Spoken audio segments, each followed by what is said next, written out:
what's talking about right now, my question is probably appropriate. It's probably the elephant in the room for me. Is I would like to know, what is this with the burqa? And I was looking at, last year sometime they had on PBS a documentary on Saudi Arabia, and it showed these women not allowed to go in the mall without a man, and if they were attacked by the police, and it showed that, the religious police, they called them. And so what are your opinions and your of women and the women's rights movement? Sure. Thank you. Is this working? Can you hear me? Mm-hmm. Okay. So, you know, I always, you know, one of the misconceptions, I teach a class at Oklahoma City University, call it the 10 misconceptions about Islam. And one of the misconceptions is like, you know, Muslim men are terrorists, Muslim women are abused. You know, I would say in my household it's the other way around. But the simple fact that, you know, I don't know if you heard me saying that as those people came in my refugee camp, I was invoking the same name. For Muslim, Jesus is the Messiah. For Muslim, Jesus is the one coming back towards the end of time. Muhammad is dead. Jesus is coming back towards the end of time. For Muslims, Muslims believe on all the miracles Jesus has performed by the will of God.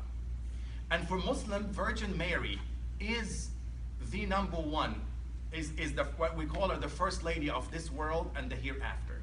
Virgin Mary have chapter named after her in the Quran, chapter 19. So many Muslim women, if you ask, actually one of my students in Oklahoma City University, she did a social experiment and she went and asked all the ladies on Oklahoma City universities, some of them are from Saudi Arabia, about the reason she wears a headscarf. And 97% of those girls said, we're trying to imitate the First Lady of Heaven. Orthodox Christians to this day in the Middle East still wear a headscarf. Orthodox Jews still wear a headscarf. A headscarf is, you know, when the verse came, talked about the headscarf in the Quran, or talked about the dress modestly in the Quran, this is not something that's new. If we go back generation in the United States, you probably see your mother and grandmother wear a hat or something to go to church. But I'm not talking about the heads. I'm coming to that. Okay. So the burqa, you know, Islam is monotheistic, but it's not monolithic. We have to understand that Islam is not monolithic. There are certain people, depending on, you know, 1.7 billion people throughout the world, depending on the culture and what they allow is not allowed. People always give an example about Saudi Arabia. Absolutely, there are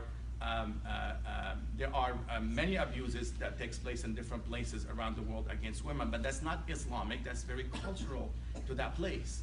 In Saudi Arabia, yes, women are not allowed to drive, that's not Islamic. Only in Saudi Arabia, women are not allowed to drive. The largest Muslim country in the world is Indonesia, 240 million. 240 million Muslims lives in Indonesia. In Lebanon, the simple fact, you know, women issues quickly from the Muslim perspective, not from cultural perspective. Is there Muslim men who abuse their women? Yes. Is it because Islam tells them to? No, because they're jerks. Are there Christian men who abuse their women? Yes. I run 2 women's shelters in Oklahoma City and in Tulsa, right?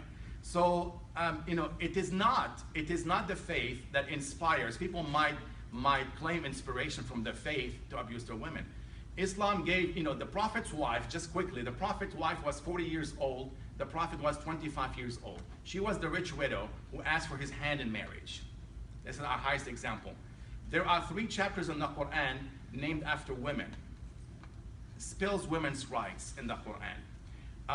The 7th century, the wife of the Prophet after the Prophet died was the woman who actually started to preach to the people. The burqa, the head clothing and stuff like that are very, very cultural. Some of these practices, some of these bizarre practices could be very tribal.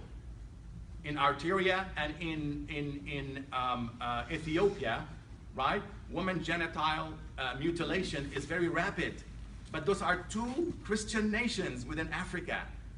They're not Muslim nations. There's the two Muslim, predominantly Christian nations. That was just the indigenous people way that they do that. Do some Muslims do that? Yes, they do. Is it because of Islam?